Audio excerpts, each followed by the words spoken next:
प्रभु यीशु क्रिस्त में प्यारे भाई और बहनों, आप सभी को जय यीशु। जैसा कि हम सभी को वेदित है कि आज माता कलीसिया संत पेत्रुस और संत पौलुस का पर्व बना रही है, और ये दोनों संत हैं वो कलीसिया के लिए बहुत ही महत्वपूर्ण संत हैं, और इन दोनों का बहुत ही बड़ा योगदान रहा है। इन्होंने प्रभु यीशु के नाम और विश्वास के कारण अपनी जान की कुर्बानी दे दी थी। कहा जाता है कि संत पेत्रुस को क्रूस पर उल्टा लटकाया गया था और दूसरी ओर संत पौलुस का सर धड़ से अलग कर दिया गया था। तो इन दोनों संतों का अपना अपना महत्व है। जैसे कि संत पेत्रुस हमारे कलीसिया के पहले संत पापा माने जाते हैं, और ये जिम्मेदारी है उन्हें प्रभु यीशु ने दी थी, जो कि हमें आज के सुसमाचार में देखने को मिलता है। प्रभु यीशु बोलते हैं, पेत्रुस तुम चट्टान हो और इस चट्टान पर मैं अपनी कलीसिया का निर्माण करूंगा। और उन्होंने इस जिम्मेदारी को बहुत अच्छी तरह निभाया। पेंतेकोस्त के बाद उन्होंने लोगों को एकता में बांधे रखा। अधिकतर उन्होंने यहूदी लोगों को अपनी ओर आकर्षित करा, कलीसिया में जोड़ा, और इस प्रकार वो जो यहूदी लोग थे प्रभु यीशु को उद्धारकर्ता अथवा मसीहा मानने लगे। और उसके बाद संत पौलुस का आगमन होता है। संत पौलुस ने गैर यहूदियों को अपनी ओर आकर्षित करा और कलीसिया में जोड़ा। अगर देखा जाए तो शायद अगर आज हम क्रिस्ती हैं तो ये संत पौलुस की बदौलत हम क्रिस्ती हैं, नहीं तो शायद केवल यहूदी जो लोग थे वही कलीसिया के सदस्य होते। तो इस प्रकार दोनों का बहुत ही महत्वपूर्ण रहा है, और इन्होंने कलीसिया को बांधे रखा और एकजुट रखा। तो ये जो दोनों संत थे वो बहुत ही महत्वपूर्ण संत थे। लेकिन सवाल ये उठता है, जब ये दोनों संत इतना महत्वपूर्ण हैं तब भी इनका जो पर्व है एक साथ क्यों मनाया जाता है?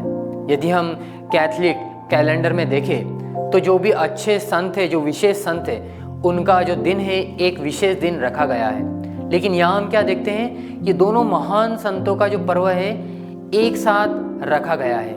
ये इसलिए क्योंकि इनका जो पर्व है हम व्यक्तिगत रूप से नहीं बल्कि कलीसिया के अनुसार, कलीसिया के रूप में मनाते हैं। ये जो कलीसिया है ये व्यक्तिगत कलीसिया नहीं है, बल्कि ये एक सामुदायिक कलीसिया है जहाँ पर सब साथ मिलते हैं। और हम देखा जाए तो जो ये दो पर्व है हमें याद दिलाता है कि कलीसिया है जो है केवल एक प्रकार के लोगों से मिलकर नहीं बनी है, बल्कि अलग अलग प्रकार के लोगों से मिलकर बनी है। जैसे कि उदाहरण के लिए जो पेत्रुस था वो एक मछुआरा था और एक सामान्य परिवार का व्यक्ति था, और वो पढ़ा लिखा भी नहीं था।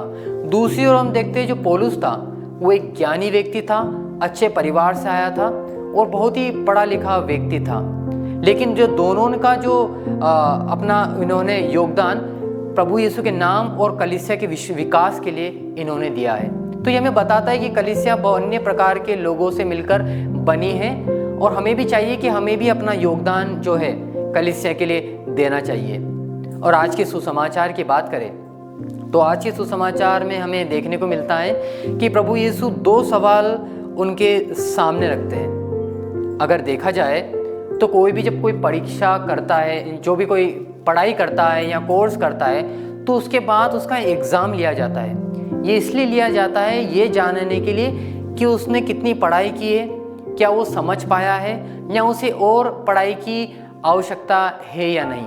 इसलिए प्रभु यीशु अपने शिष्यों की भी परीक्षा लेते हैं और उनके सामने दो सवाल रखते हैं। जो पहला सवाल था वो जनता के लिए था और दूसरा सवाल उनके खुद के लिए था।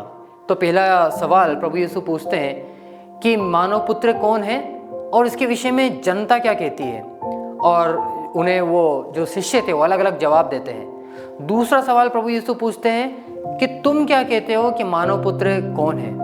ये जो सवाल है एक बहुत ही महत्वपूर्ण सवाल है, क्योंकि जो शिष्य थे ये 3 वर्ष तक प्रभु यीशु के साथ रहे, उनकी शिक्षा सुनी, उनके चमत्कार देखे। तो यहाँ प्रभु यीशु जानना चाहते थे कि क्या ये कुछ समझ पाए हैं या नहीं, क्या मैं जो इन्हें समझाना चाहता था वो इसे समझ पाए या नहीं। और इसलिए प्रभु यीशु ये सवाल पूछते हैं, और पेत्रुस बोलता है कि आप मसीह है, जीवंत ईश्वर के पुत्र। आज ये सवाल प्रभु यीशु हमसे भी करते हैं। हमने कितने सालों से क्रिस्ती रहे होंगे, शायद 20 साल, 50, 60 साल या 70 साल। तो हमें अपने आप से सवाल करने की आवश्यकता है कि मेरा विश्वास क्या है प्रभु यीशु के प्रति। हम पवित्र प्रसाद को ग्रहण करते हैं, हमने सारे संस्कार ग्रहण किए, पवित्र बाइबल पढ़ी है, कहीं हमने रिट्रीट भी अटेंड की होगी, लेकिन ये सब करने के बाद हमारा विश्वास क्या है? यदि प्रभु यीशु आज हमसे पूछते हैं कि तुम क्या कहते हो कि मैं कौन हूँ, हमारा जवाब क्या होगा? क्या हम प्रभु यीशु को भी एक चंगाई दाता या केवल एक चमत्कार करने वाला समझते हैं, या हम प्रभु यीशु को सचमुच मसीह जीवंत ईश्वर के पुत्र समझते हैं? ये हमें आज अपने आप से सवाल करने की आवश्यकता है। ये जो घटना है जो घट रही थी, ये कैसरिया फिलिपी में घट रही थी, और जो कैसरिया फिलिपी था ये पर्यटकों का शहर माना जाता था। बहुत से लोग वहाँ पर घूमने फिरने आया करते थे, वहाँ पर बहुत सारे गैर यहूदी भी थे और मूर्ति पूजा भी हुआ करती थी। और प्रभु यीशु ऐसे स्थान पर उनसे ये सवाल करते हैं, और प्रभु जो पेतरुस था वो गैर यहूदियों के बीच, जहाँ पर जो लोग विश्वास नहीं करते थे, उनके बीच प्रभु पेतरुस अपना विश्वास प्रकट करता है कि आप ईश्वर है, जीवंत ईश्वर के पुत्र है। शायद हो सकता है आज हम भी कहीं कैसरिया और फिलिपी के बीच में रहते होंगे, शायद हम भी बहुत सारे अन्य लोगों के बीच में रहते होंगे। तो क्या हम हमारे विश्वास को प्रकट करते हैं?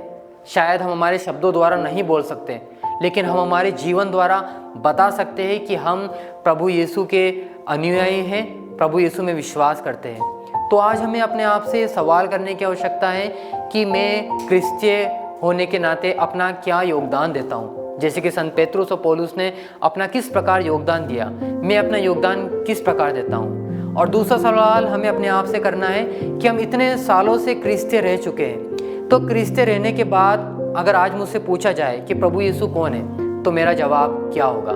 तो आइए हम संत पेतरुस और पौलुस की मध्यस्थता मांगे कि हमारे दिल में भी चेंजेस आए और हम भी संत पेतरुस और पौलुस के समान अपना योगदान दे सके। धन्यवाद।